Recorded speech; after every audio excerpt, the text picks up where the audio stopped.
Meeting streaming. Mm-hmm. That's how it would seem. All right, here we go.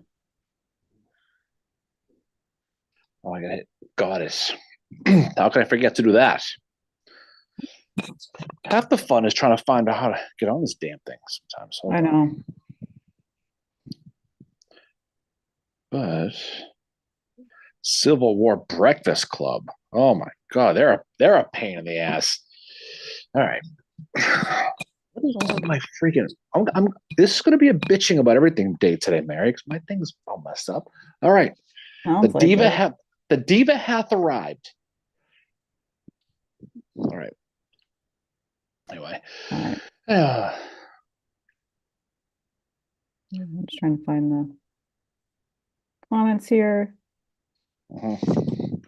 Top Yep, chat, live chat. yep. There we go. Okay. All right. Well, good Anywho, evening, yeah. anybody who's on here with us. Remember that time? If anybody's on here, say hello. Even though there's nobody on here. That was one of the funnier moments back in the day. By the way, we never Yeah, talk about well, that Ben anymore. Dennison from Texas just came on and said, my two Oh, favorite Yankees, hey, Texas. for the great state of Texas. Cisco just said I was going to turn off my iPad and read a book. And David Maxwell says, good evening. So Oh, awesome. I don't know if I like being called a Yankee, by the way, because of the obvious baseball connections, but that's okay. We'll take I it. take it We'll as a take it. compliment, because I know it's not the Yeah. baseball team Nobody should like New York Yankees. Nobody. or the That's and Orioles. that's the Lord's honest truth. You know, Yankees, Orioles, and Cubs. That's my trifecta of the the. Yankees, Orioles, Cubs. Mhm. Yeah, I guess it's a lot of that. It's okay. Anyway, but we are not here It's to all talk good. baseball, though. We're here to Oh, talk Civil World. Silver Baseball Club could be kind of Yeah. a fun little episode, though.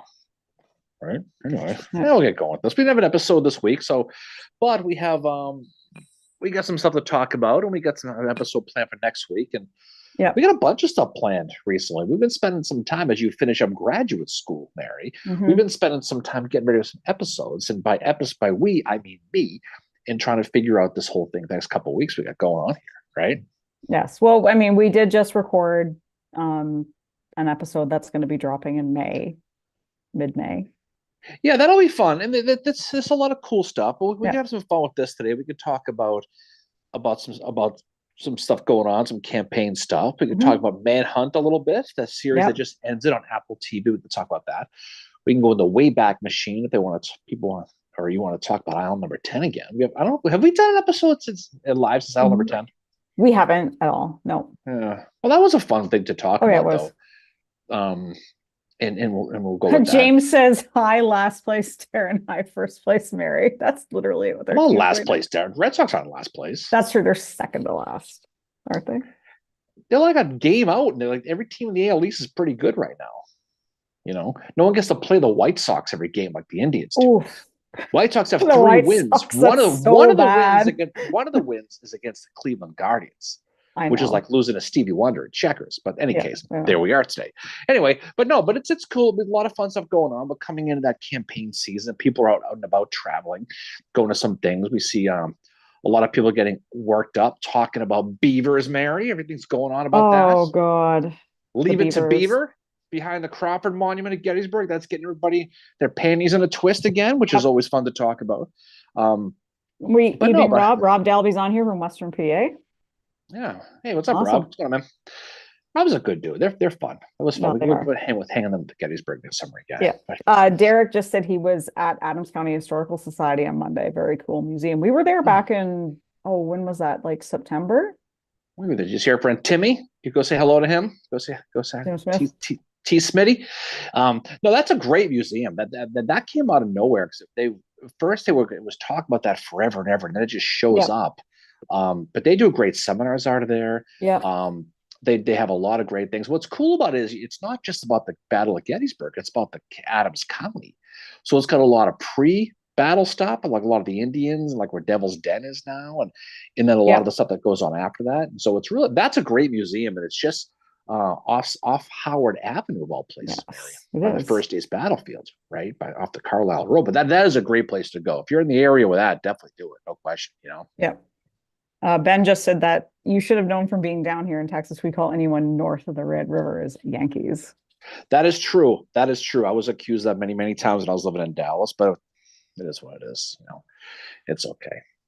Texas, but yeah. But so what's going on with you? We haven't done this in a while. It's been a couple weeks. We were in It Canada has, last weekend, yep, and so that's why we couldn't do it we did it. last weekend.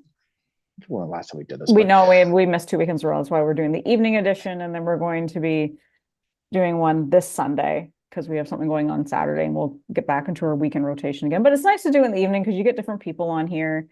Rob just asked when I'm finished up my master's. I graduate in the 17th. right, Mary's about to finish this endless journey, get a master's degree, Yeah. which is great.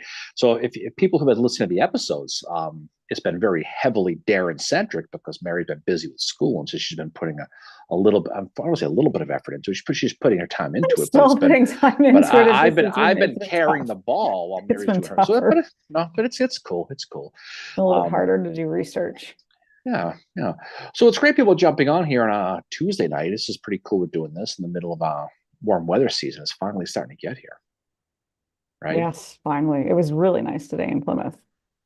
No, it's been good. It's been good. So obviously we had done an episode in Shiloh not too long ago. We did Island number 10 last time. So This is the time of year now where a lot of cool stuff is going on. The assassination conspiracy thing was just going on. Yeah, you have Appomattox happening, and then as just Island number 10, Shiloh, all of that. So there's a lot going on. And then you just had kind of in line with that, all the assassination stuff is, Manhunt, the series on Apple, which completed on it finished on last episode was Friday night. So we're going to be having Dave Taylor on at some point to talk about that with us. For those that know, Dave Taylor has a great blog about the Lincoln assassination. Yeah, Dave is a guy who he lives in Texas, used to live in Maryland, and he's probably, I think it's fair to say, the most knowledgeable Lincoln conspiracy person in the world. Yeah. And he's a grade school teacher living down in Granbury, Texas right now. And so he's a friend. He was on with us on our 50th episode a million years ago when we talked about the Lincoln conspiracy. So we'll be bringing him back on to talk about Manhunt. What do you think of Manhunt, by the way? I liked it. I hope it gets people into the history, but there was some cringy moments where I'm like, oh God, like, why are you doing it that way, kind of thing. I mean, tonight's, we watched the last episode just before we recorded this. And I mean, like Oliver Otis Howard makes an appearance, and that I was really, oh, we had to stop the episode to hold her down. You can see how shiny she is from glowing about seeing Howard. Oh God. Well, we were looking at the cast, and you were like, Howard's a character, and we're trying to think, well, when the heck did we see him? And then all of a sudden he appears and he's talking about what I liked about his appearance, and not just because it's Howard on the screen. I actually paid attention to what he was saying. Mm-hmm. Is he does mention to Stanton the struggles he's already having with the Freedmen's Bureau and Johnson. And I really like that is mentioned because it's kind of giving those that are watching it, if they're paying attention to what's being said and all that, which I'm assuming they are, it's giving them kind of that glimpse into how Reconstruction is going to go. And yes, Howard is going to have a hell of a time with the Freedmen's Bureau. He's going to be dragged through the mud in many different respects, and so are the people that work for him, not to mention the Did you say mud? Yes, the freed slaves themselves.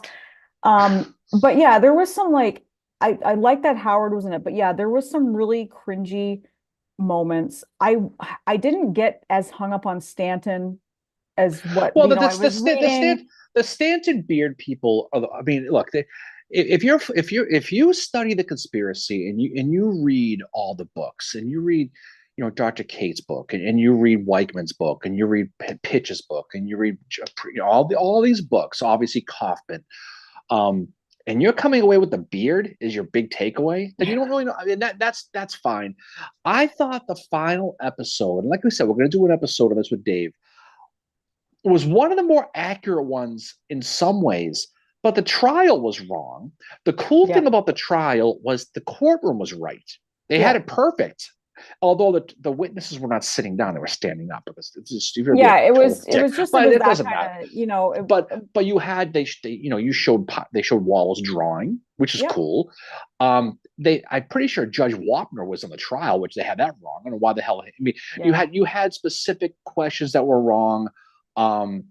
I would have loved to see when they put Mary Surratt on the stand, but it's Yeah. okay. But it wasn't bad.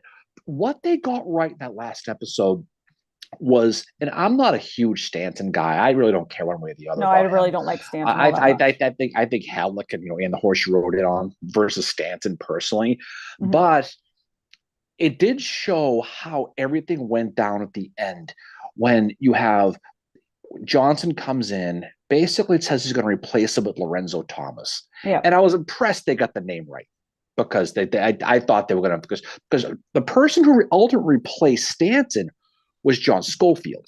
Yeah. And okay, and this is in back 1868. So the way it goes Hmm. down is uh they try to kick out Stanton. Stanton refuses to leave. He just doesn't go. Yeah. And he gets impeached for it. Hmm. And Johnson does, I mean. And he does end up one vote short. And they Yeah. got that right. But as soon as the impeachment vote was finalized, Johnson was going to stay in power. Stanton gives it the old quit and leaves. And then Yeah. they bring in John Schofield. But Yeah. they got that right insofar as they tried to turn the whole thing against and blame Stanton. Yeah. Um, they overplayed the Jefferson Davis blame the Confederacy They, card, but yeah, I thought that could have been, I don't know. It was like they were trying to really make it seem like it was bigger than what it was. And I mean, I get why they're doing that. And like David Maxwell made a comment about Sherlock Stanton. Yes, Stanton is not everywhere. He never goes to Montreal during the investigation. He's not investigating like, Grissom on CSI, which I mean, CSI is not accurate with forensic and or forensic stuff anyway, but like he's not involved that much, you know? no, he's not. I mean, Stanton ended up being. I mean, strangely, it's funny when you're looking at this whole thing, and they're putting this whole thing together, and they're creating this miniseries over after Manhunt, and how they're going to sit back and they're going to look at this whole thing, and and James Swanson's going to be part of this, and he's going to kind of help direct this. They tend to focus this thing on Stanton Yeah. being this sort of this this Samuel Adams combination Sherlock Holmes guy who's this victim to avenge Lincoln. Now he didn't like Lincoln. Now he came around on Lincoln, and he did make his point to really catch Booth in the conspiracy, Yeah. and he definitely did try to tie the Confederacy into it a little bit, but there was no connection, and he walked away from that. But it was interesting how they made him sort of the victim at the end, Yeah. and the Andrew Johnson is the best character in this that they got right. He even looked like him. Yeah. He was a slippery shit. He that's who he was. Um, Oh but yeah, he's like he lays all his cards on the table and he's like, this is how I am. And it's accurate when Howard said, Howard, I think that scene was probably from, well, I guess it would be late July 1865. And he's, only been uh in charge of the Freeman's Bureau for 2 months at that point, and he's already saying Johnson is making my job really hard. And it's kind of like you want to say to them, well, guess what? It's not going to get any better for you, dude. Like it's yeah, really I not. mean, Thomas Eckhart, he was one of the bigger people throughout this whole thing, and he was really the one who really in real life was kind of the Stanton character throughout it. Yeah. And he had a big prominent part in the last episode as well. If I was Thomas Eckhart's family, I'd be like, we should just get more credit for this. Yeah. But I thought it was good. I thought I enjoyed it. I mean, it was interesting the way they played the whole thing out. The Joseph Holt character, and the John Bingham character, and the Henry Burnett character, on the prosecution side, for the most part, they had right. Yeah. The Frederick Aiken character, they didn't have right. No. He was the defense attorney. He was the one who was grilling. He was grilling Mary Sims on blah blah blah. Yeah. He was more incompetent than anything. He only takes in real life. He only gets that job because Reverdy Johnson walks away, right? Yeah. And so, but he even in the movie Conspiracy, when James McAvoy played him, he was basically kind of made into a kind of like the Tom Cruise character in the movie there, that you can't Yeah. handle the truth, right? Yeah. Yeah. And he all McAvoy all Frederick Aiken did in the actual conspiracy trial at Fort McNair was kind of repeat the stuff that Joseph Holtz and John Bingham said. Holt Mhm. would present evidence, and then Aiken would go back and just kind of rehash it again. So it was a real bad deal overall. And he's more associated with Mary Surratt than the rest of them. Yeah. But overall it was fun. I Yeah, mean, it's one of those things that if they pick up a book and they get interested in it, great, but just recognize that it is historical fiction. It's not meant to be a documentary. It is historical fiction. David Maxwell said slippery shit is the best description of Andrew Johnson ever. well, that is true though. But I mean, I enjoy. I look. We're gonna do, like Oh, I good said, we're gonna do evening, a whole. MJ. Oh, hey, it's MJ. What's going on? We're going to do a whole thing with this with Taylor, and we're going to Yeah. talk about this, and we'll have a lot of fun with that because we'll have a good time with this. Oh, And yeah, Taylor's a we'll great be guy. respectful for it, respectful of James Swanson and stuff like that. But if you definitely watch Manhunt Yep. because it's entertaining, but you don't want to be like these Gettysburg movie people, Mary. You watch Manhunt, and suddenly you think you're going to be the expert in it because it's not, because it's about as accurate as Gettysburg in a lot of ways. But it should give Do you a they talk flavor. about wetlands in the Gettysburg movie? God, Leave It to Beaver making Because an appearance apparently back again wetlands at have Gettysburg. never been there. What if the Beaver was at Gettysburg? How would that have changed the battle? Because I heard that there was no mention walking across wetlands behind Crawford There and never was a McCandless wetland. and General Fisher. They didn't go. Oh, That's God. that whole thing. All I have to say about that is just like, I think the MPS knows what it's doing. Oh, yeah. The Beavers. Yeah, that's all I'm gonna. The thing about it though is, we're going to talk about this. I guess is you got 6,000 acres. Yeah. You got okay. People who don't know. There's a little situation going along. Like they said back with Jude Cleaver back in the 50s. Honey, we got a problem with the beaver. If you watch the Leave It to Beaver show, and there's a pond. There's a little, I don't know what the hell you want to call it. There's a wetland area It's a wetland. behind the Sam Wiley Crawford statue between the north side of Little Round Top, and apparently that's creating an issue because that's the way it was during the battle. Okay, fine, but again, people talk about that. None of the soldiers in McCandless's, or Fisher or Crawford talk about wetlands, but nature finds a way. So that's the way it's going to be. It's going to come and it's going to go. And I don't want to spoil the surprise, but there was wetlands there going back. It comes and goes. Yeah, that's what wetlands do. Just remember Dr. Malcolm said in Jurassic Park, I'm going to guess for everybody complaining about the beavers, how many people walked that ground before the pond was there? I'm going to guess 0. Okay, just saying. I honestly did when I was in high school. It wasn't there when I was in high school, like many, many eons ago.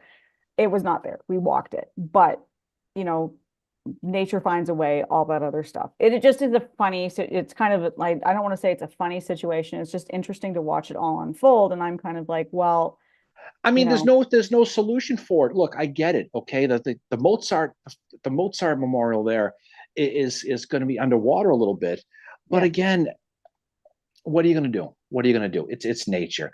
If people think that the battlefield at Gettysburg is the way it was in the battle, I got news for you, Mary.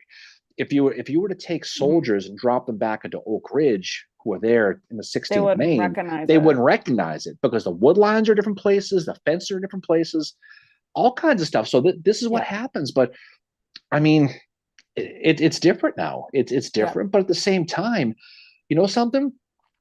You're looking at wetlands and you're looking at beavers. You're not looking at houses in swing sets and fences like you are in Marie's Heights. So be careful what you wish for. Yeah. I don't know what they think they're going to do.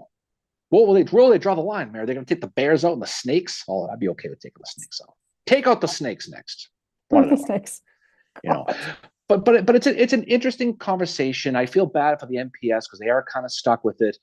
I mean, they must have one wing who has to deal with the Little Round Top people and one has to deal with the beaver people, because I don't think one person can handle all the stripe. No, it's just interesting think, when there's so much of a battlefield to explore, and there's so many battlefields out there that are struggling to maintain the land, to even get the land back or whatever. And you're so they become so focused on this. Well, I you do hope know, the this people one thing. the people who are complaining about that beaver thing is when it does dry up and the beavers move on, which they will in Yeah, natural because it comes and goes, that yeah, they're going to spend a lot of time walking back there because obviously they're missing a lot walking through there because I the way hope they so. talk about it. It's like the people who complain about the monuments coming down, they never knew it existed until the monument came down. Those people, right? Yeah. But I think it's cool. I'm a proponent of leaving it the way it is. I don't see why there's even a controversy. It's going to come and it's going to go. That's the way nature is. You know, that's Yeah. the way life is. So take it for what it's worth. Life But finds a way. it is funny reading the comments though. Some Yeah. people who are very opinionated, Mary, on social media seem to have a very strong opinion about this. Yes. Yeah. Wait till they find out about wait till they find out about the mini golf course. Someone said it needed to be called Pickett's Putt Putt. They should move the beavers to the golf course, and they got a water hazard. See, this is why this is what you think about, Mary. I could be a marketing genius on Stag, the Wizard of Steinway, the right? Wizard of Steinway.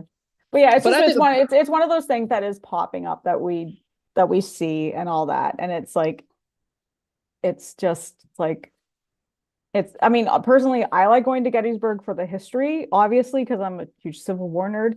But I also love bird watching. I see lots of birds. I love bird watching. Well, I mean, what's great about it is, you know, if you go to a place and you look, which is, like I said, 6,000 acres, and a lot of it is farmland, you can sort of see the way it was. Yeah. But the land comes and it goes, it changes, it evolves. It just does. Yeah. The thing about it, I don't get the controversy with this though. I mean, I get as much. I mean, I get the mini golf thing, although I'm for it because I pay taxes in a friggin' town. Yeah. I could any a little for the effort, you know.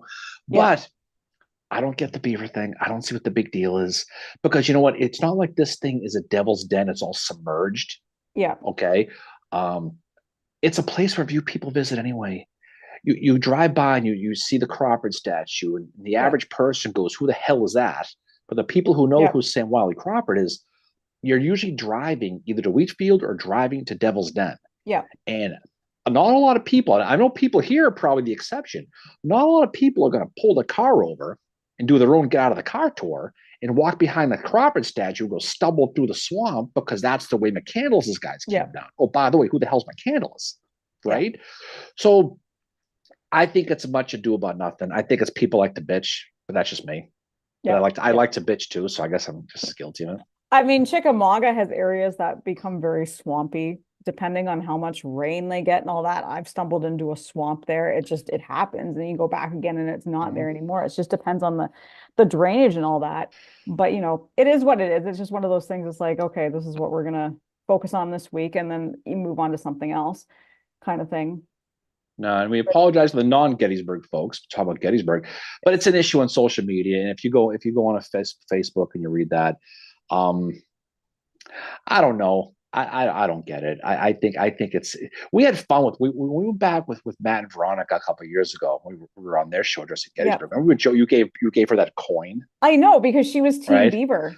And this was I gave her the Canadian coin because there's the Canadian nickel. And this was like 2 or 3 years ago. Yeah, it was 2 years ago. And it was kind of a joke with our friends over addressing Gettysburg. Yeah. And then now it's not a joke anymore. Now it's like, you know, they can't kidnap a Lindbergh baby or something. People are pissed. Yeah.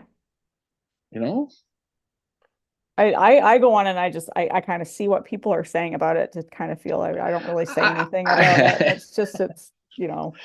I look, I think it's so funny. There are so many things to be have your anxiety above. I guess that's what it is. But well, who knows? And then the little round top things going on. Although I am going to be curious how that's going to work out, because it does appear the roads are a little thin. Yeah, it looks like they are narrow. So, but it's opening in a couple months. So yeah, it should be opening by July. So we'll see how that goes, and hopefully people will enjoy that again. Maybe they'll put the beavers up there and they'll merge the worlds. That'd be amazing. Imagine walking up there, finally there's all beavers everywhere. That'd give them a spook over there at the 140th New York Monument. I really want a beaver with a Kepi hat now. Oh, tell me about it. Miranda says she's Team Beaver. Uh, yeah, it's one of those things. This happens in other places too, but for Yeah. some reason, it ends up being a big deal. And I swear to God that the people who are over at the National Park Service at Gettysburg, when the social media people, they must sit there and hit that button and go, "Here we go." Oh yeah, they're like, what's gonna Jordan just said the Beaver Battalion. I want to go back to Gettysburg every 7 years and see it the way it was, because In that's the way it was. 1863. They didn't mention in any diaries that they had to cross by Billy Beaver walking by. You know, get your damn off my battlefield. But I don't know, but we'll see how it goes. It's life will settle that up, and then people move on to the next friggin' Yeah, there'll be earth-shattering. something else that comes up. Maybe they need to make, they've got that cat diorama at Gettysburg. Maybe they need to make a beaver diorama. Yeah, They got the maybe. cat thing where the cats are fighting the little mini cats. They're fighting the battle. Hell, you talking? All right, Cat, anyway. there's a cat diorama museum. Okay, we'll get on that. But anyways, so yeah, so it's cool. So we're gonna have a bunch of stuff going on. We had a meeting the other day, Mary, with Dr. Alan Gelzo. We did. Yes, that is that. We, That is the episode that is going to be dropping he has a book coming out on May 21st. And we are going to be releasing an episode the Friday before it comes out. So it's being released on Tuesday, May 21st. And we are going to yeah, be and people have their opinions on Gelzo, and admittedly, I've read his stuff, his Lee book and his Gettysburg book, and not everything I agree with, but I will say a couple of things about him is the dude knows his stuff. The dude's funny as hell, which is oh, which he is is. surprising. And most of the stuff he talks about, he backs up. Like his latest book that's coming out on May 21st is all about letters of and his Yep. forte is Gettysburg. But it's soldier letters, and we went through with him. We probably spent 20 minutes before we started. We did an Yep. hour and a half episode and another half an hour afterwards of shooting Mhm. shit with him. And it's a fascinating conversation when you talk with people like this, because these are people who are obsessed with this battle too, Yep. but and they've taught the battle and have a PhD in this history and teach the Civil War, and just how great history is because how interpretive it is, and how two people can read the same thing and interpret it two different ways, Yep. and they're both right because it's how it's interpreted. Yep. And we know people who can't stand Sears, can't stand Gelzo, but again, it's because you probably don't agree with them. But when you speak with them and you talk about it, um, specifically when he has first hand accounts, the primary Yep. source stuff to back a lot of the stuff, it's it's fascinating. And it was great because you were happy to know he was a supporter of Oliver Otis Howard, Yep. Mary. He was Yeah, I very mean, happy about Howard. And a lot of the things we talked about, he sort of corroborated, he kind of agreed with. Um, he and I definitely differ on the Sickles thing, I yep. think. Um, and probably a little bit on the meat thing, and that's really where he hangs his hat with that. But again, But he if you doesn't listen to hate Meade at all. Like no, he's and just he defended him and he bashed him. But the yep. thing about it is when you talk about his criticism of Meade, it's the foibles, but he talks about them and he brings them up, and it's not designed to rip him up. It's to deify him. And the reason why people have an issue with him with this is because a lot of Gelzo, a lot of his Gettysburg stuff is the third rail, which is he talks Yep. about politics, and he makes that really important case that despite the fact that these guys are all fighting for the same team, when you think about the Army of the Potomac as this cohesive unit, all fighting to defend the Union Yep. and end the Confederacy and moving all that stuff. But the important thing is when you read the letters of these people, they're all going in different directions, and you realize that specific army, one of 16 Union armies operating in the American Civil War, the biggest one, was dysfunctional in a lot of ways because of Yep. politics. Forget the fact that you've got a Republican president, you've got a Democratic commander in Meade who does not like Lincoln. Okay, and makes it very clear he does not like Lincoln. Yep. You've got Democratic Corps commanders Reynolds, Sickles, Hancock, Sykes, Yeah. right? You've also got the only real abolitionist is your boy Howard Yeah. in a lot of cases, and they're all going in different directions. And where Gelzo talks a lot about Meade was when you talk about July 13th, you've got the Army of Northern Virginia, they're on at Williamsport on the Yeah. Potomac, they're asses on the river. You've got them pinned. But Meade doesn't know how much defenses they have, and he does want to offset the Gettysburg win by getting shredded fighting in Yeah. Lee's hands. And so he plays it slow, and he does. But he talks about how the administration, Halleck and Stanton and Lincoln, are telling him, go out and get him. And if you beat him, we're going to win. But if you lose and get your asses kicked, we're not going to blame you. We're going to take the blame. And Meade goes, wait a second. I'm a Democrat. You're a Republican. You're not going to take the blame. You're going to blame me for it because that's what you do. So he was cautious. And that's really where Gelzo talks a lot about the Meade thing, is that politics between Lincoln and it's sort of spun in the popular narrative now that somehow that makes Meade non-patriotic, where he was just trying to look at the big picture. And that's what's fascinating about this is the politics is a huge deal. Oh yeah, and I didn't armies. really realize that until like, I mean, I did and I didn't, because you always hear when you're studying the Civil War, you shouldn't bring politics in. But I mean, when our episode we did with Gelzo, he said it's a political war, It's and all about it's all I politics. see now how he talks about how, like, well, we didn't mention this in the episode. It was when we were talking after how a guy like Howard can go into the Western theater where Sherman doesn't really. He's kind of like, I don't want politics involved in my army kind of thing, and he has success because there's not that's not going on as much in the Army of the Tennessee in the Western Theater as what it is in the Army of the Potomac. I think that's why you have issues when someone like Sheridan, comes east with Grant, and Sheridan is accustomed to this army that there's not all this politics going on, and all of a sudden he's thrown into it with all these guys.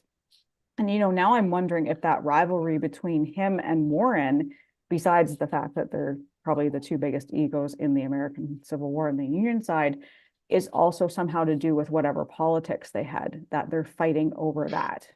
We've said this a million times. A lot of this case, it was on the Union side, it was whoever came out smelling more like a rose had a real inside track to the White House. And it turns out that it was true because Grant, that's what happened with Grant. Mm-hmm. But these guys are all fighting for position.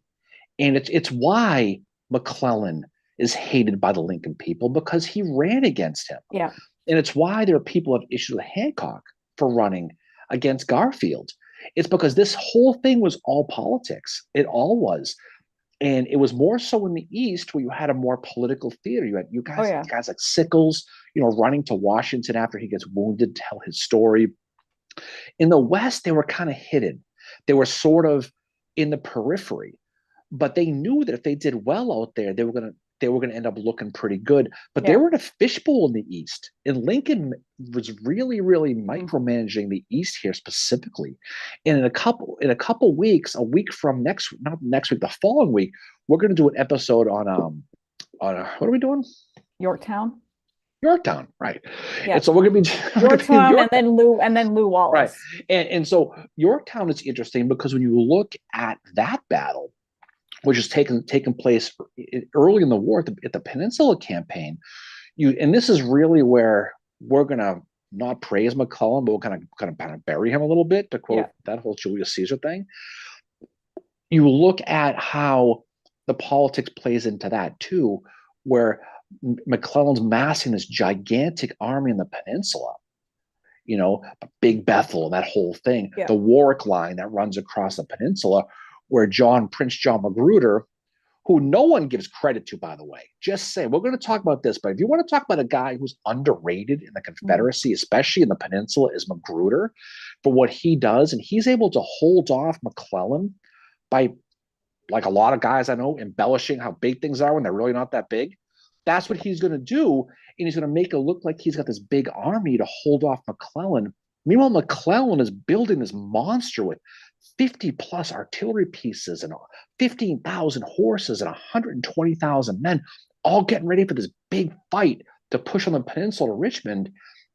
And Magruder is going to basically stick his chest out and pretend he's got a lot of men Mhm. until Joseph E. Johnson shows up. And then when Johnson shows up, what does he do? He leaves. He takes Yeah. off. And so it really denies the opportunity of McClellan to push right through to Richmond. And that's really where that whole cautious thing goes. But guys like Alan Pinkerton, it's telling him that there's 100 gazillion men Yeah. Confederacy over there. So, and he's also McClellan's going to also protect Washington. So that's a fascinating study when you talk, because you also got the ironclads in there. Yeah. You got the boats, and you've also got the balloons. Yeah. Yeah. It's going to be, it's not, admittedly, like Yorktown is not something I've studied a lot of. When the Confederacy fired on those Union balloons, it was the first time in military history that it was surface to air was fired in a war. Was at Yorktown, the siege of Yorktown. So that's going to be fun. And that leads into Williamsburg, where of course Sickle, where Hancock gets his name. And we'll talk about this in the episode in a week or so. We'll get around to doing this. But Hancock was instrumental on the left side of the Union Army, the line. Yeah. And he's saying we can push right through. We can get right through these guys. But McClellan says, no, we got to wait. And that's the problem with McClellan at that point. And they're all sitting around with their thumbs up their asses, waiting for McClellan to finally get going. And they're all like, we could do this right now. Nope. I mean, it's not his best day in the Civil War. No, what Yorktown does, it gives him the stigma. And then what happens is later on, he ends up getting beat at the 7 days. But then it turns into everything after that, where it turns him into the slow, plodding, afraid to attack guy. But Yorktown has earned is. Oh yeah. The rest of it. I mean, after Antietam is not, but this one is but again, when we talked a lot specifically about Franklin, and we talked about Schofield and Spring Hill, you have to give credit to the people who did this to you. Yeah. And when you look at Prince John Magruder, what he did to fool McClellan, it was brilliant. Yep. And when we talk about that, we'll tell more details about that, about how he did it. But he bought time for Joseph E. Johnson to get his whole army, because they were up at Manassas still. Mm-hmm. They were still hanging out at the wine place that you and I go to. And then finally, they worked their way down, and they do the whole thing where they defend that whole area. But Johnson's like, these guys got 200-pound cannon. They've got siege guns. We have no chance. Their artillery alone is going to get our ass. So let's slowly sneak away from here and set up a defensive line. And the funny part about this whole thing is there's a quote that McClellan has where, and it's so funny when you read this. He says someone asks him, he goes, because Robert E. Lee was in charge of the coastal defenses and the defenses around Richmond at this point. And he shows up, and there's a big war council meeting, and they all talk. But he says, I'm glad I'm fighting Johnson and not Lee, because Lee's not aggressive. Johnson is. And I want to fight a guy who's not aggressive. I'd rather fight a guy who's aggressive and not. And it's funny when you read that compared to what's going to come later in the 7 days. Yeah. And there's so many great also stories. Like but also Joseph E. Johnson's reputation now of not being aggressive. Well, it just, and you look at April into May of 1862, and how how it's all set up in the East and how it all changes. Because you know what happens on June 1st, Yeah, Howard gets wounded, and so does Joseph E. Johnson. Well, yeah, and then Robert E. Lee is going to eventually take over, right? Sorry, I think it was the day before they got wounded, but whatever. And then it's going to turn into Lee being really aggressive. Yeah. And you have McClellan having his pucker effect and falling back. But it's the exact opposite of what he expected. Yeah. And that's part of the reason why he could push back so quickly. So, but the peninsula is a fun thing. But that'll be a good episode to talk about, because there'll be some different characters we'll talk about with this. Fitzjohn Porter is a big part of this. Pre-court martial is probably their number one guy. But we'll talk about that. But it's funny when you look at how the reputations of these guys were at the time and how they thought about each other. Yeah. Joseph E. Johnson was the aggressive monster in the Confederacy at the time, and Lee was thought of as being passive. Yeah. And you look at how it all changes, sometimes so quickly. and how we look at them now that we wouldn't think of Lee as not being aggressive or whatever. We see Johnson as being this like kind of guy that's not attacking Sherman, but for whatever, for whatever reason. Well, he's a steady Eddie. I mean, he's the type of guy who's not going to be over aggressive like Hood. He's not going to be too defensive. Yeah. He's going to be a guy who's going to read the enemy and he's going to play to his strengths. When you talk about the Atlanta campaign, Johnson knows that what Sherman's going to do, he's not going to hit him in his front. He's going to go around him. So he's going to fall back like Buford did at Gettysburg, fall ridge to ridge to ridge to slow him down. And then you see how other people fought Sherman and how other people fought other people. And some of these, I mean, these guys are smart people. I mean, they are. Yeah. And when you look at, and people say, well, they were trained at West Point. Well, you know what they did at West Point? You know what they were trained in at West Point? We talked about this with Guelzo, right. How to be engineers. They were trained to be basically engineers. So a lot of this stuff they're going to learn on the fly. They're going to read their Dennis Mahan. They're going to read people like that. But when it's time to come out, and it's a big reason why the non-West Point people are the more successful people in the Civil War, because they didn't fall back on, okay, shit, what did I learn in sophomore year about this? Oh yeah, hit their flank. That's what I did. The ones that can break away from it, because Grant was able to break away out of that classroom mentality and recognize we can't do. And I think that's because Grant had the experience in the Western theater of this terrain where Napoleonic warfare, the style is not possible. So he's able to, you're able to learn from that. And I think too, like, you look at someone like Beauregard, or Beauregard as we call him on here, is his biggest struggle that he had was not able to put down the textbook. In the Mexican War, he got really angry with his superior officer. I think it was Taylor. I can't remember if it's Taylor or if it's Winfield Scott. Apologies that I'm blanking on that. But he was like, we can't do that because it's not in a textbook. And they were like, no, this is what we're going to do because the textbook is not going to be applied here. And it's like, that's where, when I'm thinking about Beauregard, I always say about Beauregard that he, and you say this too, he's kept in the bullpen. He's like your bullpen pitcher that never gets put out. But would he have evolved enough had he been made commander to break away from that textbook mentality that he couldn't break away from in the early Civil War and during the Mexican War? But you know what, though, if you want to study the entire 4 years of Civil War in about a 2-month period in history, study Yorktown, because it has everything in it. It's got balloons, it's got Navy, it's got artillery, it's got the very part. We talk about siege. Does it have the Rosewoods Clown? Well, I don't want to give away the ending, but what you have is you have trench warfare. So, and what's great about it is Cornwallis was there in the Revolutionary War, right? You know what the Confederates do? They take defenses in his breastworks that are still there.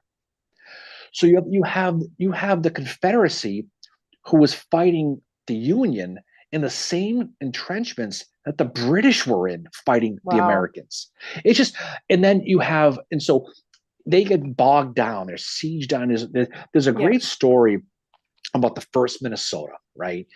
And a bunch of Confederates, they fought in an earlier battle, or Manassas, and a lot of their canteens got taken by these Confederates. And so what happens, there's this period where they're all entrenched around the Warwick line in Yorktown. I know no one studies Yorktown, so you have to humor me here for a second. And the 1st Minnesota is across from these Confederates. And they're all just sitting there. And what does the 1st Minnesota do? They notice that these Confederates in their front have their 1st Minnesota canteens. They recognize them. Hey, those are our canteens. So nothing's going on, and they end up, while it's quiet, kind of going out and kind of exchanging stuff. And a lot of them get their canteens back. And they have daytime shifts and nighttime shifts. And some of these regiments, during like the day, they know they're not going to fire on each other. They become sort of friendly with the Confederates and Union over the lines. And when their shift ends, they're yelling to each other, "We're leaving, keep your heads down," because the next guys don't have a deal like we do. And so there's a lot of these stories that take place with Yorktown.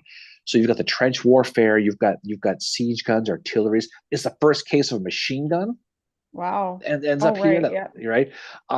You have it all. You got the balloon stuff, and again, what it does, Magruder's going to hold out long enough to keep McClellan there to help the rest of the Confederate army helps mass around Richmond, which is going to lead to the 7 days battles.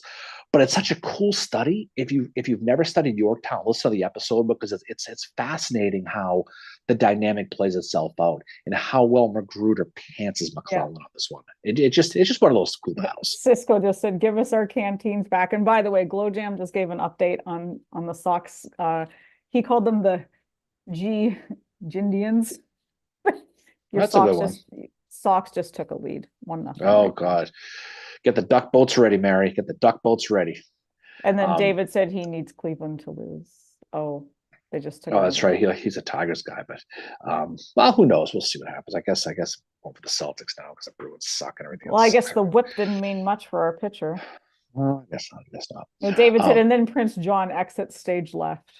Well, that's the thing about him is he's a guy who, when you study Magruder, he's so smart at how. I mean, he basically has the same men walking around in circles, and McClellan's sitting there going, "Holy shit, these guys keep coming in." He doesn't realize it's the same people. It's like an endless loop, and they do the whole the log gun, that whole deal, and they hold out long enough where you've got guys like Hancock who are like, and William B. French and these guys are saying, if we attack these guys now, this is over. And you know what Magruder does? He sends slaves through the Union lines pretending they're lost. And he says, oh, yeah, the Confederates have 100 billion people back there. So he does so many little espionage things to really play him up. But the biggest culprit for McClellan at Yorktown is Pinkerton, because he's the one who gets all this bad intel, and he's the one telling him that there's this huge force, which makes sense because this is the defense of Richmond. Of course, there's going to be a lot of people there, but you've got 125,000 Union guys. When they get there, when they get towards the peninsula, and they're finally settled at Fort Monroe. There's like 15,000 Confederates. That's all there are. There's basically half of a NASCAR stadium. That's all there's going to be there.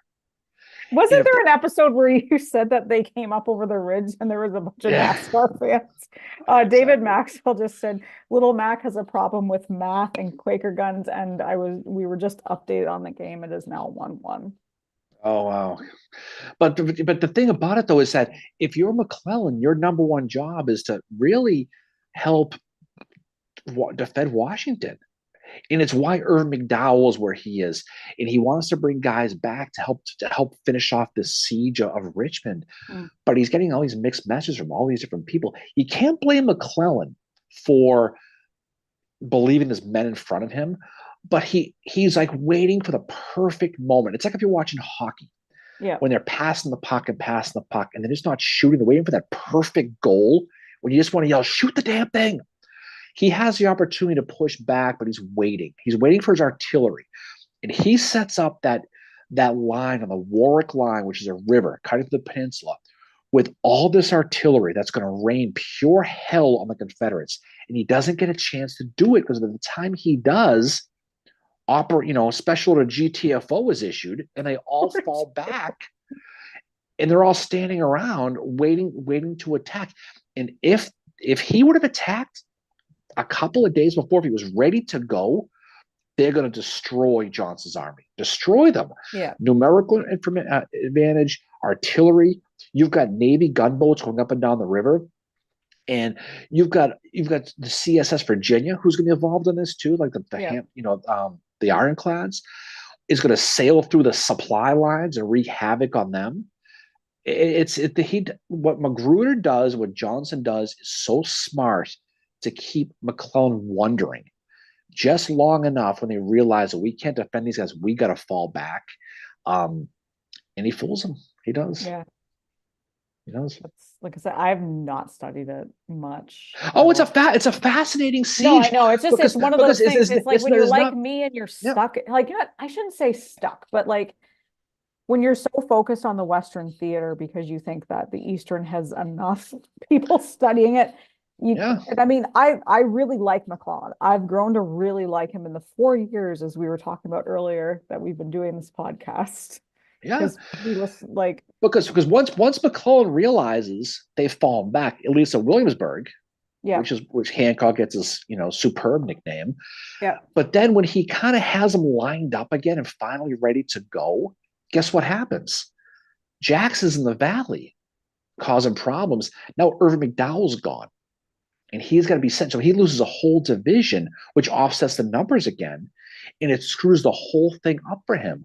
So it's one of those missed opportunities for the Union where they could have gone in and they could have caused all kinds of issues. I don't know if they would have won the war at that point, but they probably would have got Richmond if they went straight in.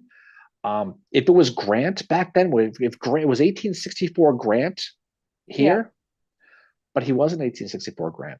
And in yeah, Yorktown is the reason why the Confederates put the Conscription Act in, where they started drafting everybody because they realized that we ain't got enough men. These guys got a million people over here, it seems. But we'll do that. We're gonna record that. So we'll let you get ready for that. We'll do that about a week or so. yeah. I need to get ready for that. Yeah, it's a fun Doing it one, amongst like handing in my last assignments as well. Yeah. It's gonna be chaotic for the next 3 weeks. It's gonna be crazy. Yeah, I'm sure your mood will be fantastic these next couple of weeks. I think I'm doing pretty okay. But your Guardians better win tonight. You probably trash the place. I'm fine. you look at an event or something. I'm fine. I just have to read like an article once we get off here and get ready for class tomorrow. Sometimes Miranda, what? Jackson crossing problems in the valley. That's another anniversary that's coming up too, is Chancellorsville. Cisco said, would taking Richmond have ended the war though?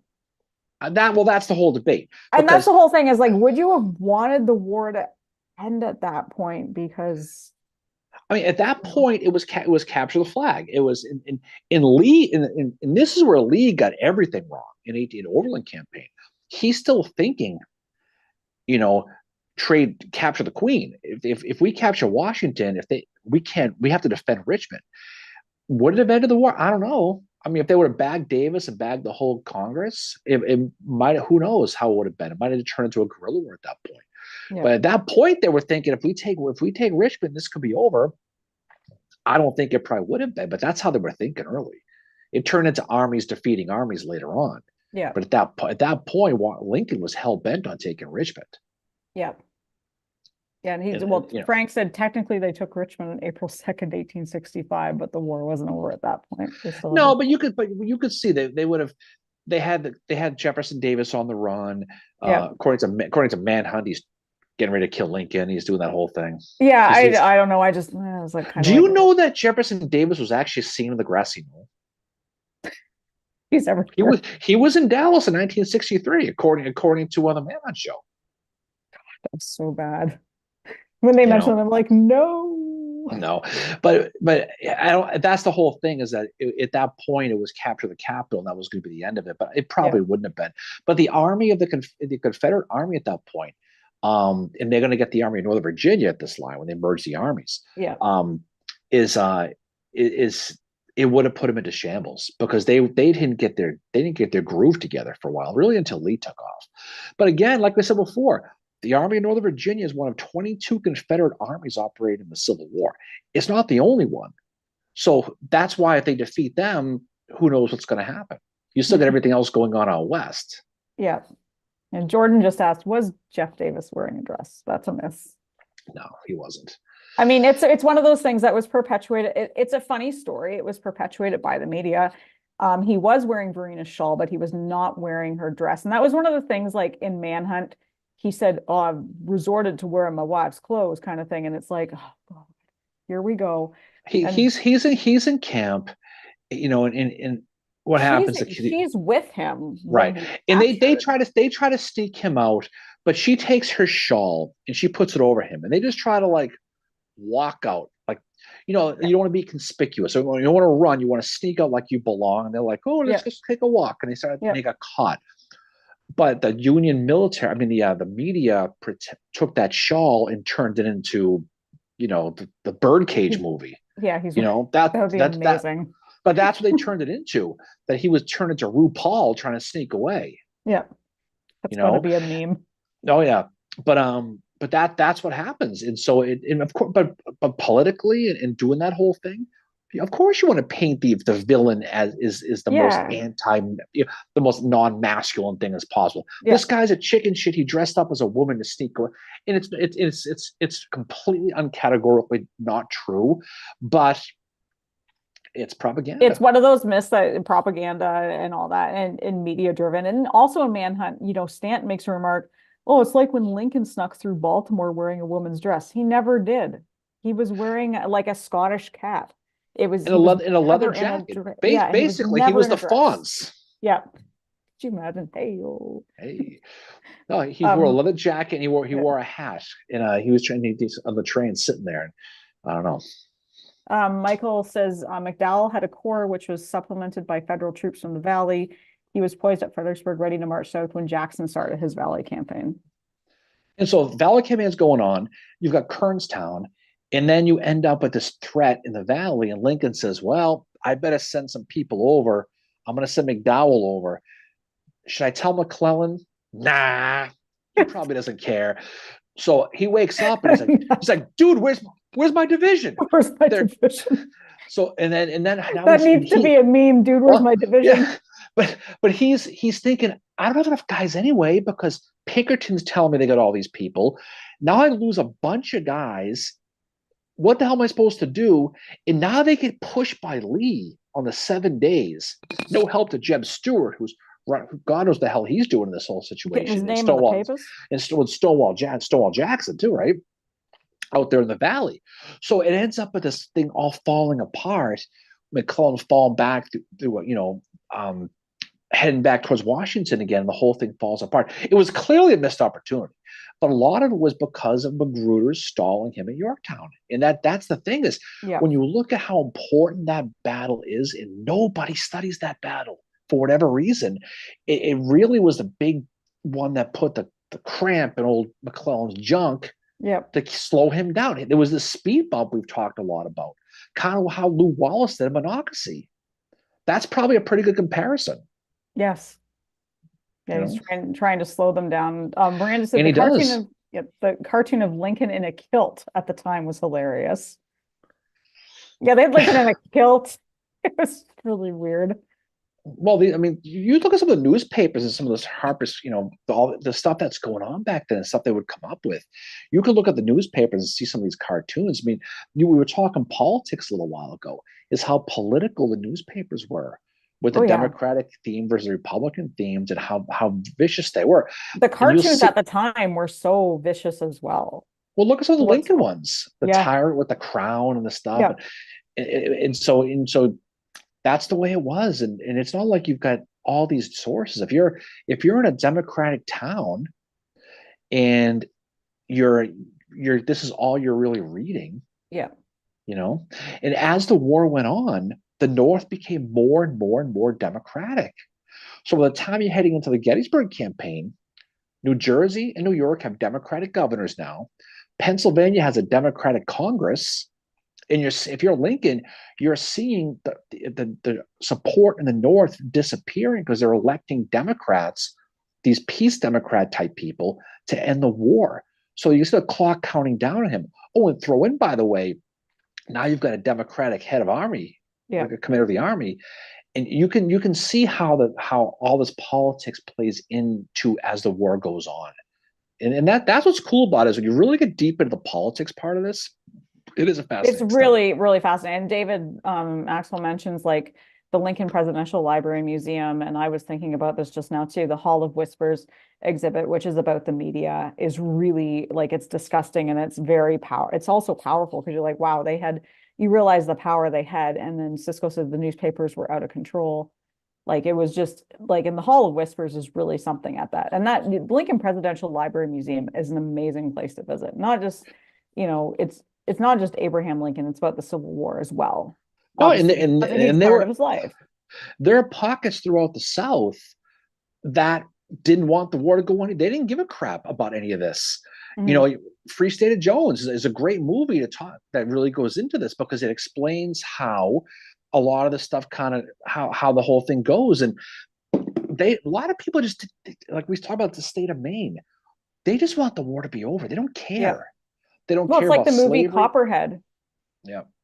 Copperhead is a great example of some of the northern sentiment that was happening. I think that movie was set in upper state New York. It's got Billy Campbell in it, who was Lincoln in Killing Lincoln. He was the Rocketeer way back in, that's like late 80s, early 90s or whatever. But it's it's a Ron Maxwell film, Mhm. but it's really, really good. Copperhead. It's good. No, it's good. It's good. And and we were talking a little while ago about Mead. He made it very clear that he was not, obviously not a copperhead, but he's thinking really from soup to nuts, the beginning to the end. Is this whole thing worth it to fight? And when you read some of his Mhm. letters to his wife, um, he could tell him even after Gettysburg, he's questioning how this is all going to play itself out. Because right after Gettysburg, don't forget there's the draft riots. Yeah. And he's like, we can't get people to join this. We don't have enough men. At what point is this going to be worth it anymore? Yeah. Because they're thinking this is going to go on and on and on forever. Yeah. And it's, you can't imagine, like, you go back to the politics of the Army of Potomac, how somebody like Oliver Otis Howard is feeling amongst that, concerning his views on slavery and how he is. That must have made him feel, he's with Democrats who don't have the same views that he does. And it was really telling when, talking off air with Guelzo, kind of how he said, look at how Howard suddenly becomes great in the West, because he doesn't have that. There's Well, I not mean, that. like I said before, you're under a microscope. You're in a fishbowl Yep. where you have to succeed and play the political game too, because at the end of the day, the president's going to get the credit, Yeah. right? So if you win Gettysburg and then you go ahead and you lose at Williamsport, it's going to be on me to whoever the head is, Yeah. right? I mean, look at how quickly they wanted to get rid of Hooker, Yeah. you know. And Meade, it wasn't like he's raising his hand, Arnold Horshack, ooh, pick me. They basically said, "You're the guy. You're doing it." They There was no ordered him. choice given to him, and so now he's putting this whole thing together to fight, to fight this big battle they know is coming in the north, and they've had the pressure on him, and this is where a lot of people don't give credit enough to George Meade. Is he ends up having to take over this army that he doesn't know where the hell they even are, and he ends up having to fight this battle in the north, really with no offensive attack at all. He Yeah. just sits back and lets Lee play into his hands. And if he had to do the attacking, how would it have played itself out? And I realized that he was considering being offensive in this, but Yeah. he ended up playing defense all the way. It wasn't Pipe Creek like he wanted; it was Cemetery Ridge, but it was sort of the same concept. Yeah. And they make it sound like it was these two armies that kind of stumbled into each other. Really, it was the North who was surprised where the Confederates were instead of vice versa. Mhm. But then we did talk though with Gelzo about the Moritz Tavern meeting. Oh yes, yeah, that was fun. That was brought that up. I just said randomly when we were recording this episode, I said, great fly in the wall moment. I would love to have been in Moritz Tavern, and he agreed that that would have been whatever happened there. And he did. We talked too about, like, and this was afterwards, about how Howard kept quiet. And the one person that came out of the Battle of Gettysburg that knew what happened there was Oliver Otis Howard. And he never said shit about it. He just Yeah. was, and if, for anybody, you can Google Oliver Otis Howard memoirs, go read the section about the night before the Battle of Gettysburg, read Moritz Tavern. He's so vague. He's, and Howard's the type of guy that is usually pretty descriptive in his conversations and what he said with people. With Moritz Tavern, he is very much not. It's very different than how he talks about other meetings that he has. And he knew something and he never said. He never, and I think it was because Howard was, and Gelzel mentioned this too. Howard was the type of guy that, he played it like, kind of plays it straight. And I've always seen Howard as, he doesn't really ever throw anybody, especially anybody that was ever his superior, under the bus. The worst thing he says in his memoirs is he calls John Bell Hood stupid. Yeah. Well, I mean, and that's a big part of it, but you know, it was funny. You think about this, you know, we kind of stopped the recording with him, and then we talked about a half an hour with him, just kind of shooting Oh, the shit 20 with him. minutes after. And Yeah. I wish that we got the conversation we had about Chamberlain in the episode. Oh, yes. And it's too bad because at that point we were done. Because we would talk about Chamberlain and Dave Ireland, and he's funny because how much very much he is of the Chamberlain is extremely overrated school. Yeah. And it was funny talking about that because we were saying, because we said, well, for obviously Dave Ireland, he started laughing. You know, when I mentioned that 16 is greater than 20 with Tilden. Yeah. And he got that. He's like, oh, thank God you guys are on that. But it was funny because it's fun. It was kind of like this, just kind of a banter talk. It was interesting, you know, it's interesting talking to some people and getting their opinions about stuff, how they feel about it. And, you know, I know we've talked to other people about the Moritz Tavern thing, that would be kind of the ultimate. That and the meeting at right before Battle of Franklin to find out exactly what John Bell Hood said. Mm-hmm. And if he blamed Claiborne would be the other one. You know, that's another place I would love to witness that meeting. Well, I mean, a lot of this stuff goes. I mean, you can sort of guesstimate how Moritz Tavern would have gone because Reynolds, he's from Lancaster. He wants to kick Lee out of it. He's afraid of his town being and ravaged. Not to mention, like, is his fiance in the area? Is Kate in the area? You know? Yeah, I mean, so he wants to kick this guy out of Pennsylvania.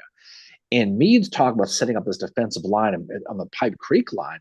Meanwhile, you know, Lee is going to go through and ravage the whole state while he's sitting around doing that. And militarily was the right call because he had to protect Washington and Baltimore. Yeah. But if you're a native to Pennsylvania, especially central Pennsylvania, you're afraid of what's going to happen to your state. Reynolds saw what Virginia ended up being. So he doesn't want that. So you can probably say, okay, Ollie, here's what's going to happen. Ollie. We're going to go in there and we're going to do the reconnaissance in force, but we're going to fight this guy because Abner Doubleday, the father of baseball, Mary, right? You know, when Reynolds gets killed, he's like, well, as I understood it, he wanted us to defend the street by street, to fight for this town. It has no strategic value whatsoever. Mr. G's wasn't even there yet, so why the hell are they going to fight for the town? So so that's the orders he had. So clearly Reynolds wanted to fight and stop him there, and push him back, and that wasn't really the orders. So he was kind of going rogue. Yep, and I think Howard was protecting him by not saying anything. And no, I think Charles Howard would have known as well about that meeting. He would have been there. Though they're talking about actually just Frank was wondering if Vinny was going to be at Wilderness for early May because the 160th is coming up for that. Yeah, and they're apparently doing a big thing for that. That is an amazing battlefield to go to. MJ just said she hasn't been to those ones yet. That is an amazing place to go. And you can spend. I mean, Wilderness and Chancellorsville are kind of the same battlefield. They merge. They're like a Venn diagram where most of it's in the middle. Where you'll see U.S. Grant monuments right next to, you know, Robert Lee monuments right next to, you know, Hooker monuments, but it's a great battle. That whole area is fantastic, and they'll do a great job with that. And if you want to talk about a pristine battlefield with no beavers, Mary, talk about Chancellorsville and Wilderness, because it's spectacular. You could walk. You want to talk about walking the same ground. You take that orange plank road out of it, and you just look at what you have. It's gorgeous. It's a beautiful, beautiful part of the country. Yeah, and they'll do a good job with that. I think Chris Mikowski, I imagine, will be doing a big deal with that. I'm sure Gary Edelman will be doing a big job with that. ABT and Emerging Civil War and those guys. But if you haven't been to Wilderness, first of all, it's spooky as hell. Walk the woods of Wilderness and tell me you don't feel creeped out walking through there. That is a creepy place. Richard says, headed to Wilderness in early June. I wish I could make it down for the 160th, but work in academia. I can't be there. We can't be there because of my schedule, unfortunately. It But if you sucks. go to that 1789 brewery, right, that's right there, that's where Stonewall Jackson got his arm cut off, and you Yeah. can drink beers in the same exact spot Have a where he got beer his for arm cut off, Stonewall. and he gets buried over at Elwood or across the street. But that whole area though is you can drive, and it's really it's really Chancellorsville, and you drive through there and you go by Catherine Furnace and all that. Yeah. But then when you get to the wilderness side of it, and you see what these guys fought in, because I have to think it's exactly the same. I mean, if you go there that time of year, the foliage is going to be pretty similar, because it's not like Gettysburg where you got cows and goats in there all the time. A lot of it, it's just woods. I mean, because they ate the underbrush, Yeah. Oh yeah, like they a had herb. to. Yep. But here you're fighting in the woods, and to the point you can hear the armies coming and you can't see them. You're that close. And you can go to where Longstreet was shot. Yep. That's marked right there. But that they'll do a good job at that. But that battlefield is a haunting battlefield. Wilderness is that's a great word to describe it, as haunting. And Chancellorsville is cool too. It's kind of on the other side of the highway, Yeah. but the wilderness area, and you're walking through there, it's just one of those places you feel like you're watched all the time, and it's just Yeah. dark and negative. And Oh, it but is. I'm And glad they're doing a big job. 18. So obviously 64 is going to be a big year for anniversaries for the 160th. So you'll have the whole Overland campaign, Spotsy 160 Franklin. will be going on. Obviously, right, all those, but And really the Lanza, Overland the March to campaign. the Sea. Yeah, this is the big year. 64 is the big year for this stuff. This is like the big final, like the end of the fireworks and everything's going off, the grand finale. I Yeah. know 65 spills in a little bit, but really 64 is Yeah. the big year, the big bloody year. So I'm glad they'll be doing some stuff. But if you go in the wilderness, we can't be there because somebody's going to be in school. But if you're going to go, post a lot of pictures, tag us on pictures, and show us, because I definitely want to see it. Yeah. Jordan called it and wilderness a devilish entanglement. And David Yeah, Maxwell said that that's definitely it. it's just you can walk through, and this is where the soldiers were burned to death, and you can it's just woods, and it's just thick Yeah. woods, and and you can really see what these guys probably would have seen. And then it continues along, and you see how the rest of these battles take place after that. It goes on to Spotsylvania, Hmm. which is pure hell when you see the mule shoe and you see what these guys Yeah. fought there. And it continues all on to James River, and it goes right down the line, obviously Cold Harbor. But you can follow these battlefields, and if you walk, I'll tell you right now, you walk through the woods in the mule shoe at Spotsylvania, and you don't feel anything, you ain't got no soul. That's how Yeah. It's a because these creepy battlefields, place. they're just there's not a lot of monuments. It's just woods, but you know what happened. You can see the breastworks, and it's just a haunting area. So wilderness is something. Spotsy's great. Cold Harbor is a little disappointing because it's been built over. Yeah. But wilderness in Spotsylvania, if you've not been there yet, you're missing the boat, because that's a mandatory visit. Yeah. And definitely like if you're in that area, do Chancellorsville. Like I walked to where von Gilsa and his guys, the 11th Corps, that they got routed by Jackson. And a lot of the time I find, There was such as say Howard, just yeah, Von Kilso. yeah. Well, what I want to say is like a lot of the time the narrative is like that the same thing you get with Spring Hill. It's hoods, like they sucked, whatever. It's never Schofield did something really amazing in getting by them. It's always kind of on the Union side that Howard and the 11th Corps, they sucked and they were routed and blah, blah, blah. You never hear that this could have been Jackson's greatest moment in the Civil War, that what he did at Chancellorsville. And that's not to like, Well, I think it was. I think it's certainly. but you I never mean, hear it that way. It's always the 11th Corps got routed and, no, I you think after Lee's retreat from Gettysburg, this is probably Lee's greatest moment in the Civil War. know. It is splitting your army three times. He didn't declare that as a victory because he didn't bag Hooker. Hooker got away. But when you look at overall what he what the Confederacy did, and it's no surprise that as after Chancellorsville and they're working their way north, the confidence they had that they could Yeah. do no wrong, because what that's all they've known at that point. It's like you win game after game after game, and by the time you win 10 or so in a row, you don't even losing not even an option. It's Yeah. it's style points at that point. Um, and that's you got to give Meade credit because he played the right cards. Yep. Yep. David Maxwell just said he's going to be in Gettysburg Memorial Day weekend. We will see you there, Maxwell. Yes, we will. We will be there.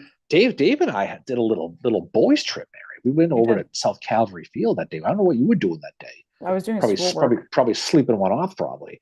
But we ended up going over to doing the Kilpatrick stuff, going back to the 1st Vermont, the 5th New York, went back down. Now that was a good day. He and I had a good day that day. And then we had some beers, watching I think at Patio Rooks that day, and you were nowhere to be found. I was doing schoolwork that day. Now that was cool. In all these little battlefields, all these ones, even the big popular ones, there's all these places that no one visits. I mean, I think with Dave, I don't think if I could be wrong, he could chime in here. I don't think he'd ever been back there before. And for people who've been in Gettysburg a billion times, it's still amazing to think there are places to go that no one goes. I showed him that original stone wall with the cavalry hid behind, and no one goes to. And it's just a cool behind the Will statue back there. It's just so many cool little places to go. We went to go see where Farnsworth was killed, and went behind the Slider farm, went down that area. So there's all kinds of cool little places to go. And you never would have jumped that river that he and I did. We jumped that. He and I forded the stream, Mary, like Civil War style, like walking across the water. I was walking pretty on good water in December when I forded that one where the first. Oh God's sake, you forded it, please. But that was a good day. That was a fun day. The weather was nice. And David said it was such a great time. Oh, that was a blast because you're walking through the place where there's no paths because no one goes back there. And he and I are walking through the wilderness, the woods, and there's obviously clown situation was the level was high. Yeah. And we got up there to the 5th New York monument, and we saw the guns up there. We walked around the back of the mountain. We saw that stone wall. That was cool. Then we saw the Farnsworth stuff. And again, people don't go back there. No, it's like when we went to Camp Letterman. Like nobody goes out there. Now they're starting to develop it. You see, now shocker, they're starting to build on Camp Letterman. What a surprise! Didn't we call that? We said, I guarantee you, if you don't see Camp Letterman soon, you're going to miss it because they're going to start building. And guess what? Now they're starting to build on it. What a surprise! Yep. Jordan was just talking a little bit about the Franklin 160th. Trying to just see so which Franklin event would have panned out other than what the independent rifles are putting on. So I don't know. I'm actually I'm surprised and I'm not about Franklin 160th. I want it to be a big thing. Yeah, I mean, honestly. But then at the same time, I'm kind of not surprised in a way, in a sad way, I think. I mean, people should absolutely go to Franklin. It's a great go to Spring Hill, go to all those places. I want it to be a big thing because I think it should be. I think people should know about Franklin and what an absolute it's a tragedy, obviously. No, I mean I've been in Tennessee a bunch of times, and the thing about it is East Tennessee was very heavily Union. Yeah. And I don't think, and there's very little Civil War in Nashville. Knoxville is not as much as there was. We had Ed Lowe on. We did the book club with him a couple weeks ago. We talked about that. And unless you really know where to look, it's not there anymore. So I mean, I don't know. The Carton House. There's still places you can go. You can go see where Claiborne was the area where he was killed and stuff like that. But there's just not that groundswell. You know what I mean? Of either volunteers or people who really the people who like Franklin are really into Franklin, but it's not as big this big circle as other battlefields, which is too bad. But again, you have to be inviting. Right. That's part of the issue. You know what I'm talking about. I know exactly what you're talking about. You have to be able to have an open mind and think about some things. And it's not always your way or the highway. And that's a challenge for a lot of places. But I think if you're going to have people there and you want to have a good debate and you want to learn, you have to be able to, there's a give and take with this. No one knows everything. David Maxwell just said, from my understanding, they don't want opposing forces there. No, and that's the problem. Yeah. And you go there, and it's lock, stop and barrel. You, this is the way it is. It's the Clo- 160th. You need to have both sides. Like, I'm sorry, you need to Well, have you both have you sides. have you have to be able to, like anything else.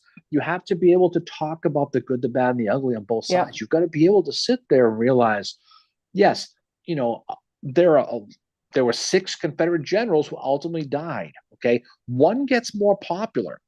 You have to realize that that popular guy is going to have supporters, and you better be able to talk about him in not a disparaging way, Yep.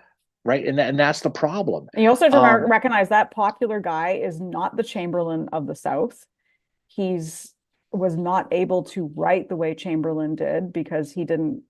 We're talking obviously about Claiborne, um, but that like yes, Claiborne is a huge draw to Franklin, and there's nothing wrong with that at all. no, whatever brings you to the battlefield, and you know what? I mean, we're both of us are huge fans of Patrick Claiborne. You got a signed picture of him on the wall Yep, over here, I have right? his signature. Yep, you do.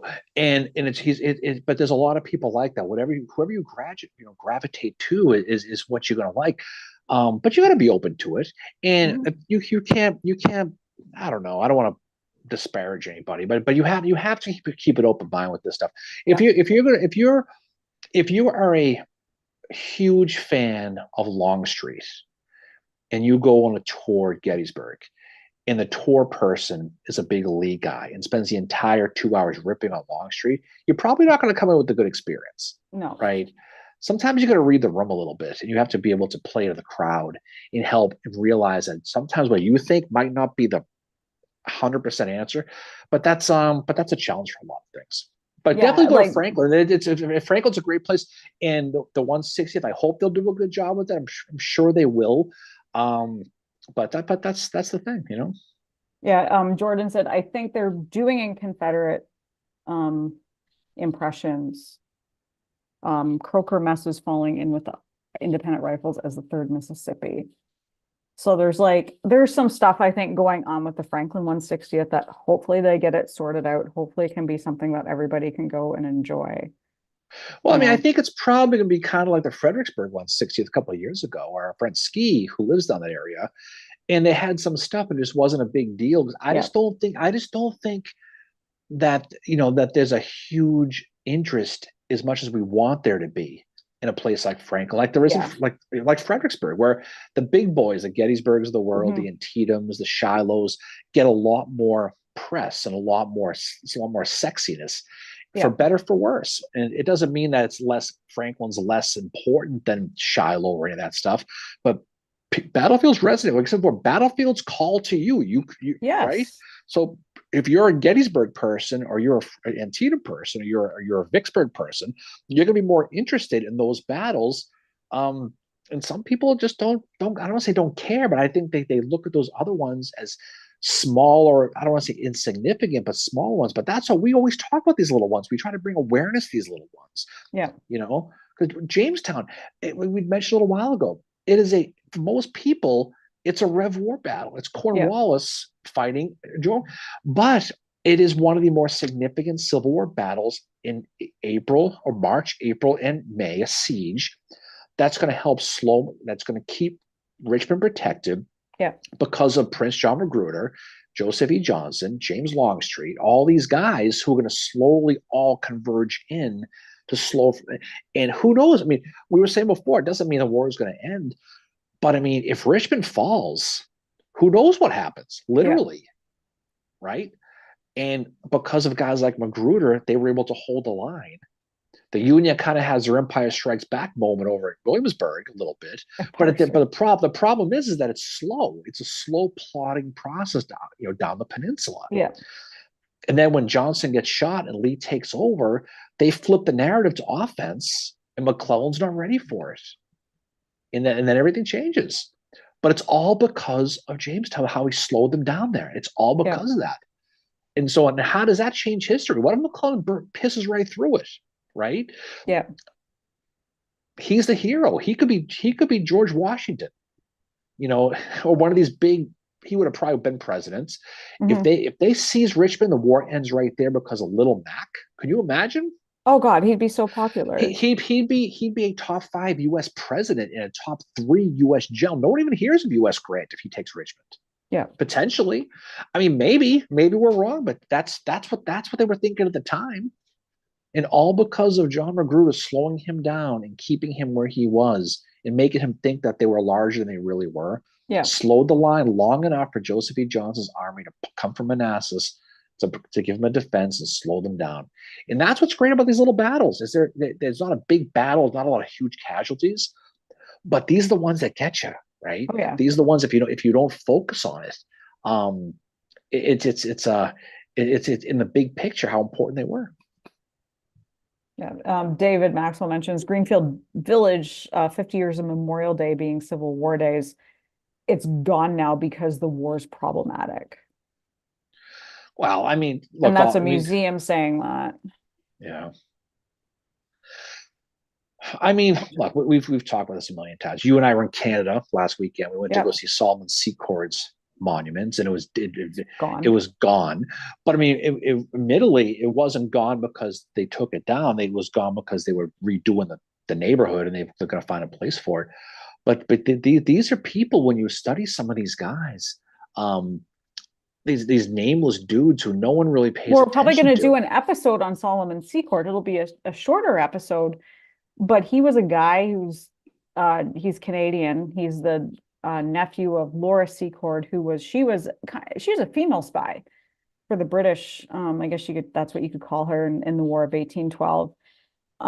Anyway, Solomon went down south around the time of secession to Georgia, and somehow he got pulled into being a Well, he surgeon goes, in the he Confederate goes, he Army. goes, he's sickly.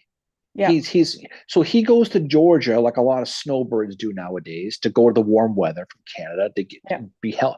So he goes down there, and guess what happens? Friggin' war breaks out. yeah. He's a surgeon. He ends up getting attached to the 20th Georgia, which is part of Rock Benning's men. Finds himself at Gettysburg at the There were plank Georgians at farm. Gettysburg. Allegedly, apparently they were. So he ends up working for 24 straight hours doing amputations at the Yep. plank farm, which is not far from Breams Hill, if you know Gettysburg. And this is where John Bell Hood is going to be wounded and taken back to. So there's a chance. There's a very and Yeah. I was like, was this the guy that was working on John Bell Hood? So you're saying there's a chance, right? So the battle ends. He gets stuck behind to take care of 20,000 Union and Confederate wounded, because when we did the retreat episode, Yep. they left people behind to tend to these guys. Solomon Secord was one of the dockers left behind. Yep. After he does what he does, he says, "The hell with this." He goes back to Canada. Yep. And he lives out the rest of his days as a doctor, and he's buried up there. We went to his gravesite. But he's a great individual. We hear a lot about the Union, the Clara Bartons of the world, or Dorothea Dix, and Cornelia Hancock's of the world. Yeah. But you don't hear a lot of the Confederate ones. And Solomon Secord is a great study. He's kind of an unwilling participant of the whole thing. He kind of gets dragged into it.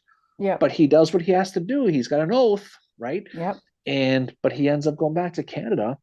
And I know some people up there don't like the idea of a Confederate monument, but it's the only Confederate monument in Canada that exists is for Solomon Secord, because he's somebody who you should, even if it's a Confederate side, he should be someone you should be able to look at and kind of at least appreciate what he did. He wasn't a combatant. He didn't pick up a gun, but he treated anybody who came to him. And then he came home and said, this is what I'm going to do. And he's buried in a relatively nondescript grave over in Kincardine, Canada. Yep. It was really, I've seen his grave a couple times. I took Darren to it this past weekend. It was really interesting seeing it. By the way, Cleveland won. Yeah, 1948. Should have bought that at the Hall of Fame. Cleveland, you know how that's going to end. Enjoy while you can. Anyway, but yeah, Solomon Secord is he's a great study. Just the whole that he's at Gettysburg. He's one of how many Canadians were at Gettysburg? 3,000? There was 3,000 Canadians who fought the Battle of Gettysburg. So I'm surprised not a Tim Hortons in town. That's where they probably were all been caught. They've all been caught at the Tim Hortons. The Solomon Secord Tim Hortons. Yeah. Yeah, 3,000 Canadians. We talked before that there was one in every four soldiers, and mostly they were Union. One of every four Union soldiers at Gettysburg was from foreign lands. Yep. 3,000 Canadians out of, Yep. it's pretty cool. You don't think about it usually, Yep. Jake just said, "Why would I want to go visit America Junior?" Homer J. Simpson on Canada. Who said that? Jake. Oh, Canada's we've been up there. Obviously, you're from there. I've been up there a bunch of times. It is a different world up there. Yes. Canadians are they're very less emotional. They're very like robotic in train. You and I were sitting at a restaurant, and the Bruins Maple Leaf game was going on, game one. Yeah.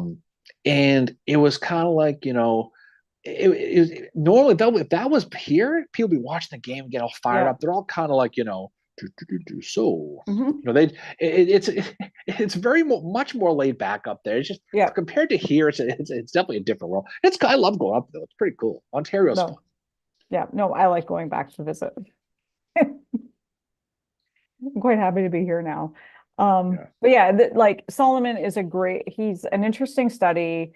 Um, Someone that I've never like I found out about him because they were talking about removing the monument maybe about 6 or 7 years ago, and then they never did. And I'm glad they didn't because it's an interesting part of the history of that town. He's buried there. And I mean, it's just kind of put it in context for people who the Confederate, like, what the Confederacy was and Um, all that, like David, born and raised in South Detroit, journey on Canada. Because South Detroit is Canada.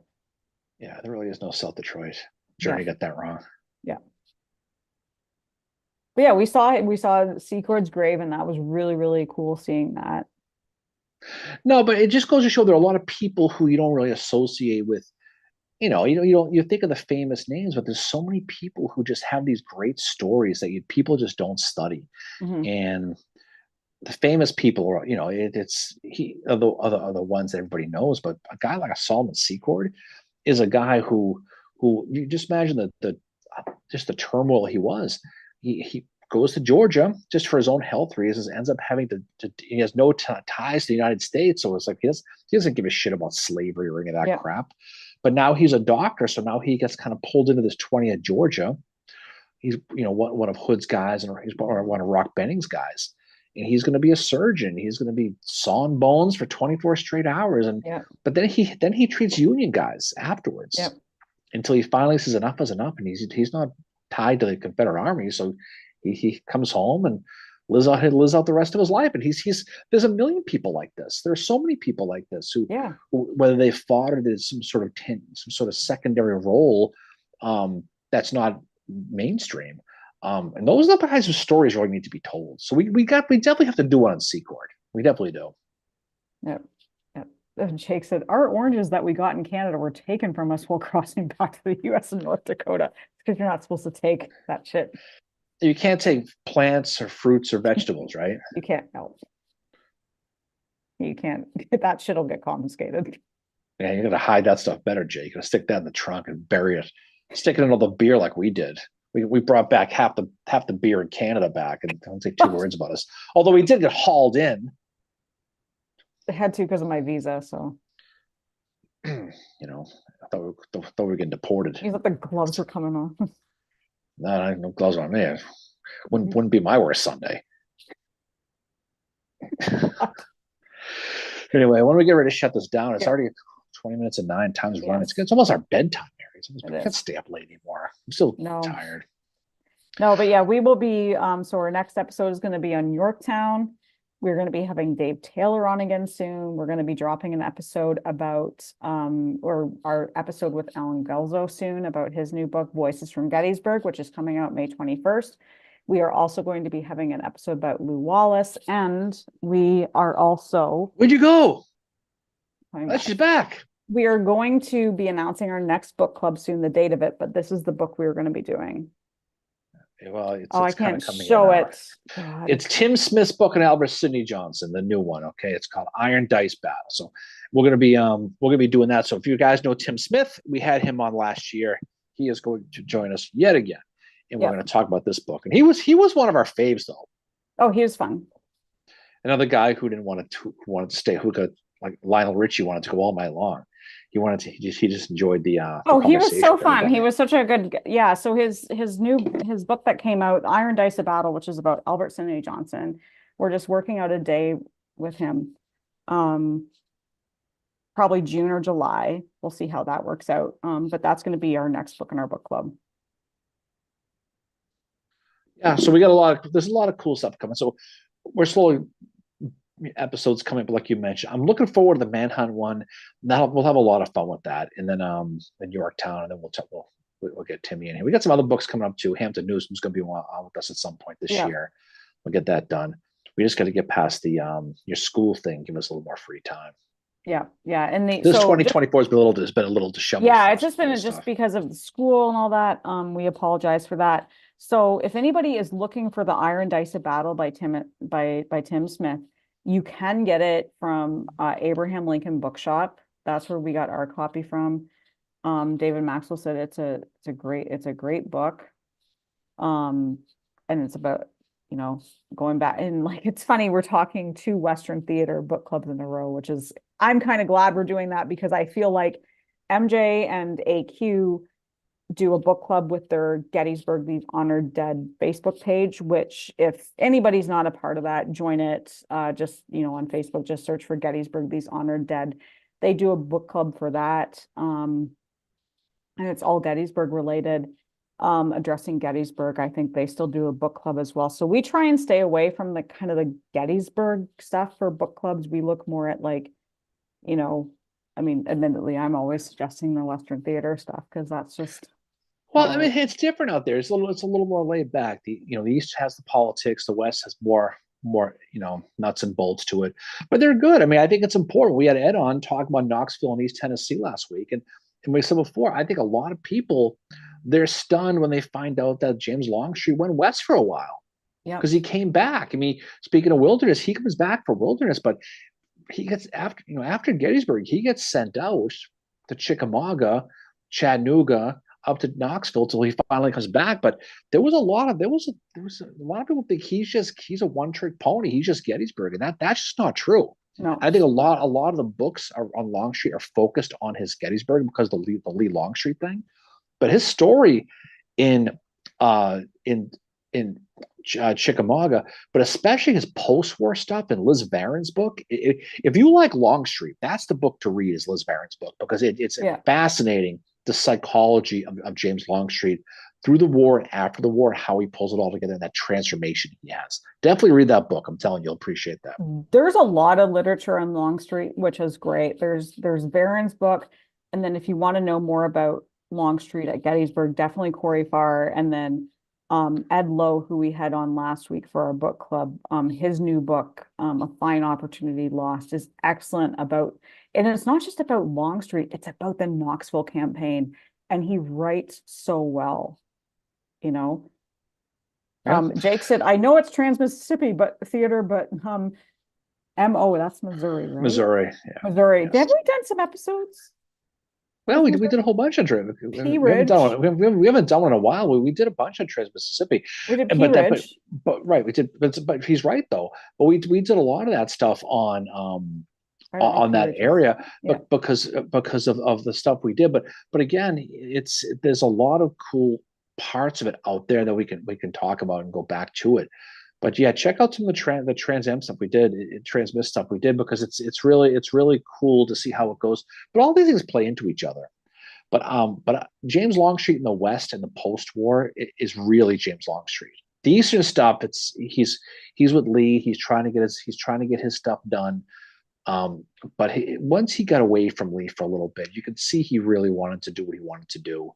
Command. Yeah, well, he did, but I think I don't think the Lee Longstreet thing, and this is where a lot of people get it wrong. The Lee Longstreet feud was not in real time at Gettysburg. That was later. Yeah, I mean, you can read stuff now that makes it sound like it was the day July 4th they're fighting each other. No, that this was by their supporters, the Longstreet defenders and the Lee defenders that came out later. but the sweet spot of Longstreet is in the West, and specifically afterwards. I love the after stuff, the politics with that, because it just tells us such a cool story about how he really he transformed himself. Yeah. There's some great comments here. David Maxwell. Yes, let's talk about the psychotic Union hero Lion. Jake said, Pea Ridge helped the Union win the war. I will die on that hill. The Ridge is a cool battle, though. Is that where Franz Siegel had his best moment? As an artillery guy. That's where Albert Pike and his Indian Brigade fought. That's an interesting that was way back we did that. But that's an important the thing he's not lying though. That's an important battle at that time. It certainly was. And if you go back and listen to the whole thing, it's Earl Van Dorn. Yeah, EVD. Not his best, no, but you talk about waiting and stalling and all the stuff that went on at Pea Ridge, and it helps set the stage for later on. But this is where Albert Pike has his big moment, my Scottish Freemason guy. Yeah, those are psychotic in the Indians, scalping Union guys, cutting their freaking heads off. Jesus. God. And Wilson's Creek, is that Trans-Mississippi as well? Wilson's Creek is another big one. Yeah. There's a whole bunch of cool ones we talked about with that. And then that whole area out in that area because you can expand out into Lyon and Mississippi, and it spills into Kentucky a little bit. We talk about that whole thing. I think it's the whole Bragg thing involved. It all kind of moves together. It really does. Yeah. And then once Grant takes control, the whole machine east and west kind of all moves together. So it's neat when you study them and you take a step back and don't look at the battle so close. Take a step back and look at how one plays into the other. And it's fascinating how the whole thing works. It is, but there's a lot of cool stuff. But David said old EVD, early founder of the Bang Barn. Yeah, he was going back to old school right there. He's one of the first Bang Barn people. Absolutely. Yeah. And then Jake just said it was the largest artillery bombardment of the war until Gettysburg. Yeah. And again, no one studies it. That's what's great about someone like that is he can appreciate that battle.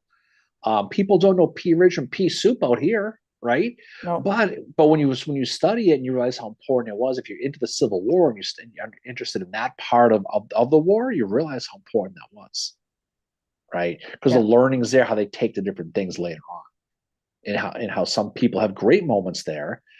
And then some people have bad moments there, right? Like I said, Franz Siegel should have stayed on artillery. But that's what's very good. But that's what's cool about it, though. And that's what's fun about some of these battles to study. And you learn all kinds of new fun, different people, and you learn about a whole bunch of different. You learn what this guy did before. Maybe you'll know about him from later on, but you find out, that like we said before when we did Island Number 10, we talked about John Pope. People associate John Pope with what?